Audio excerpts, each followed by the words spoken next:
Hey there, Stalk in the Wild Autoharp fans. Welcome to this week's Stalk in the Wild Autoharp. I'm Hal Weeks, and this week I'm going to be revisiting Less is More. And first of all, let me explain, I've done Less is More before.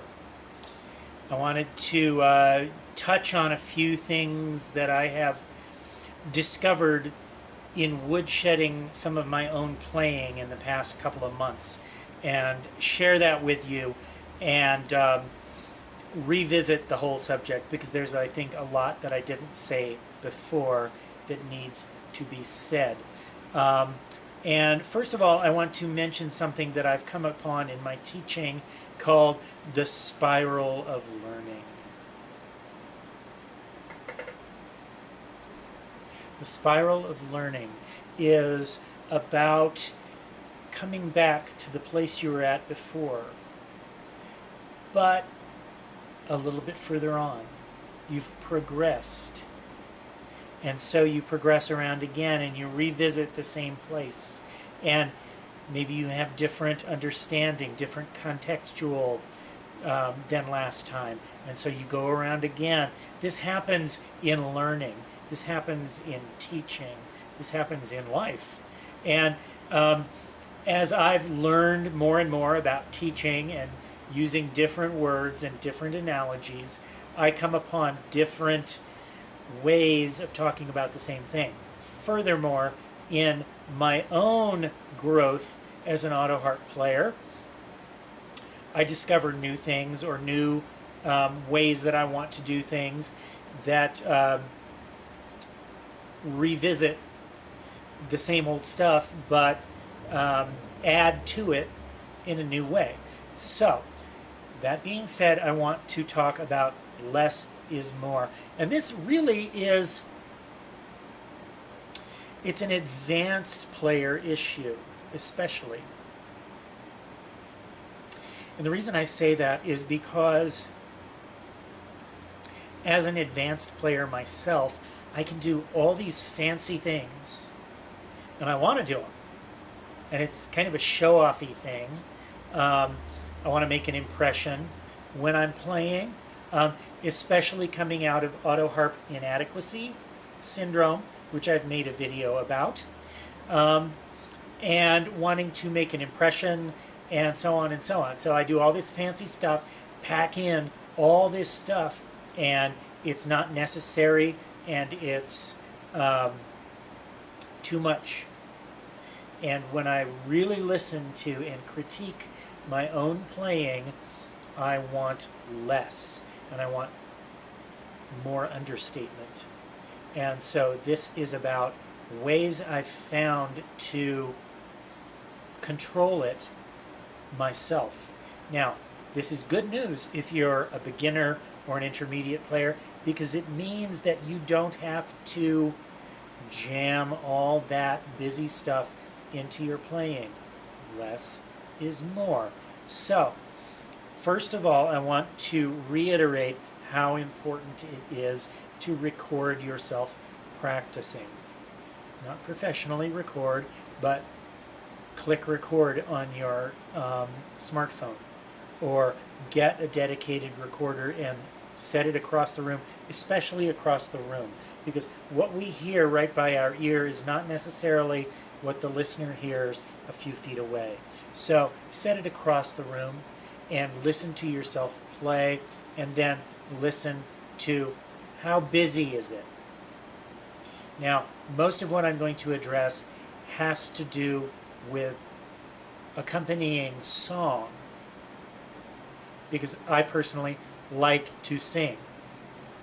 When you are singing, it's easy to play too much underneath. All right? Let me see if I can give you an example.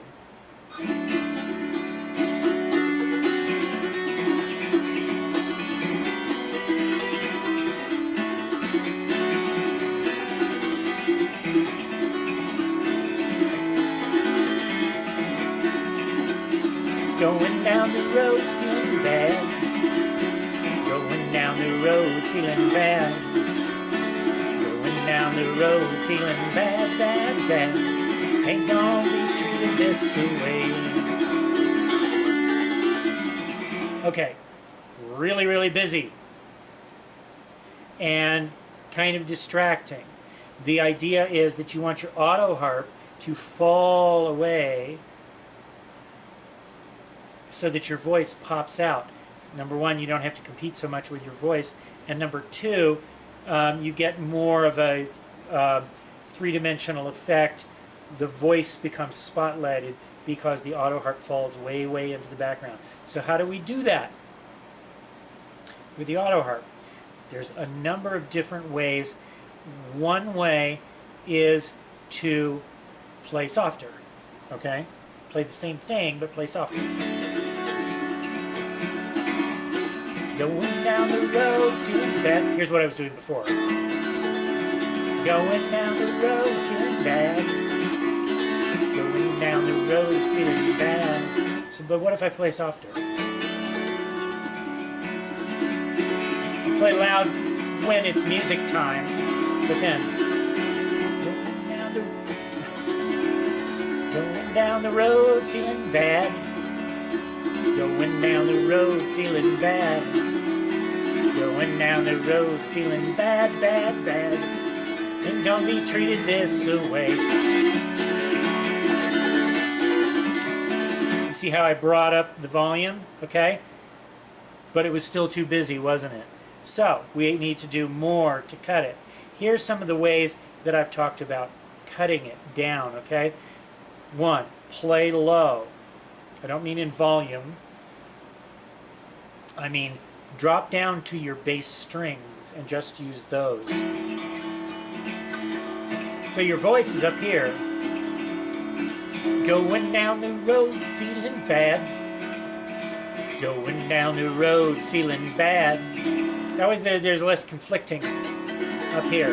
Going down the road feeling bad. Bad Lord's about all I've ever had. Instead, if I drop down. Going down the road feeling bad. Going down the road feeling bad. Going down the road feeling bad, bad, bad.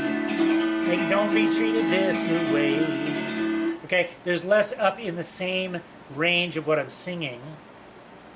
And it doesn't conflict as much. You just hear it more as kind of like a bass beat kind of going on. All right, that's one way. But it was still awful busy. All right.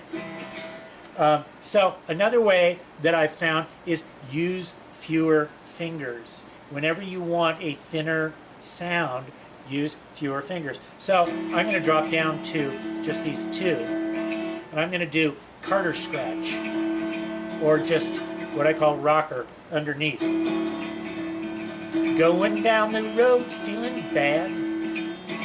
Going down the road feeling bad. Going down the road feeling bad, bad, bad. Ain't gonna be treated this way. Okay, now that's getting thinner. All right. Furthermore, if I happen to come up here, but I'm only using two fingers, going down the road feeling bad. Bad Lord's about all I've ever had. Going down the road feeling bad. It's a lot lighter and thinner, even though I've still got all this going on. Okay, so drop down to two fingers. Drop down to one finger. Going down the road feeling bad. Going down the road feeling bad. Just thumb, keeping the beat, okay? Another one. Here's another one. Fewer beats, all right? And this one is awesome. Keep less beats. If you have to take your hand off your harp, keep the beats going out here, people will hear them, but not. It's an illusion. So we start with full on.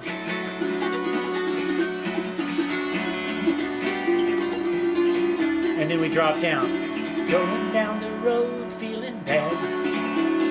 Going down the road feeling bad. Going down the road feeling bad, bad, bad. Ain't gonna be treated this way. Going where the climate suits my clothes. Going where the climate suits my clothes. Going where the climate suits my clothes, good Lord. Ain't gonna be treated this away. Going down the road feeling bad. See? Really starting to thin it out now, okay? So I'm just lifting my hand off. My hand is still going. But I'm lifting it off, putting in fewer notes, fewer beats, okay? More space. And that's the other thing about the Autoharp. The Autoharp has this incredible sustain where it's going to keep ringing and supporting you harmonically. Now, on a song like this, not sure how that applies. Let's find out. Going down the road feeling bad. Going down the road feeling bad. Going down the road feeling bad, Lord, Lord. Ain't gonna be treated this away. See, the Autoharp keeps ringing, supporting me harmonically, but there's less of that scratchy, busy stuff going on in the background.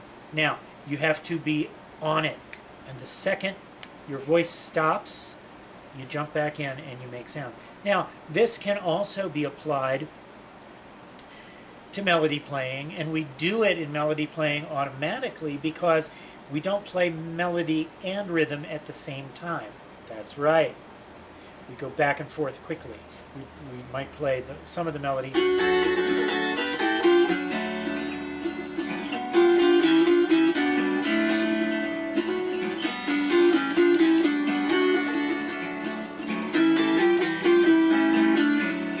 See, I'm going back and forth between rhythm and melody. And so there's nothing to really interfere with the melody, all right? Now, we can listen to our playing and we can critique it ourselves and say, there's too much busyness in the background there. And busyness in the background is something that is real important in music. And visually too. Look at what I've done here. I've set up this curtain for every episode of Stalking the Wild Autoharp for a long time now.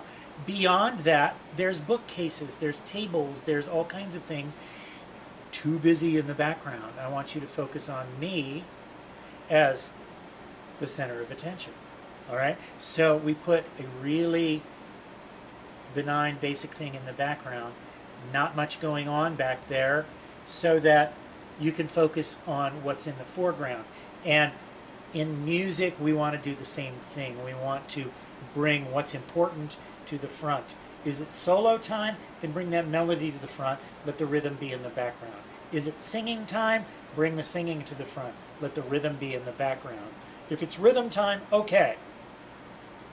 Bring that rhythm to the front. So there you have some basic things about less is more, taught from the perspective of the spiral of learning.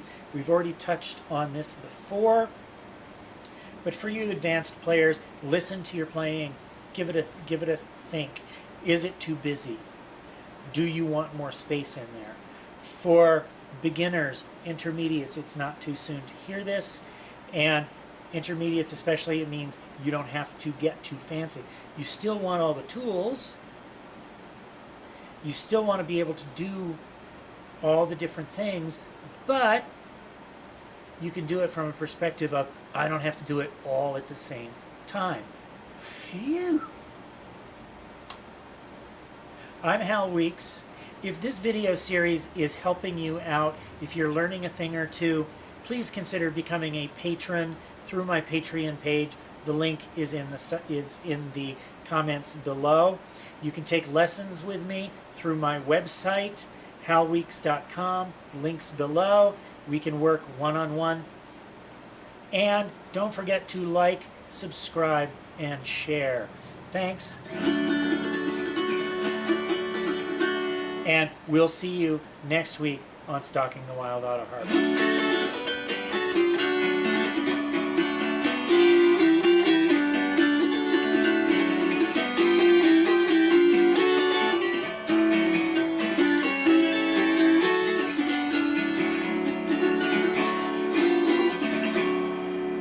Bye-bye.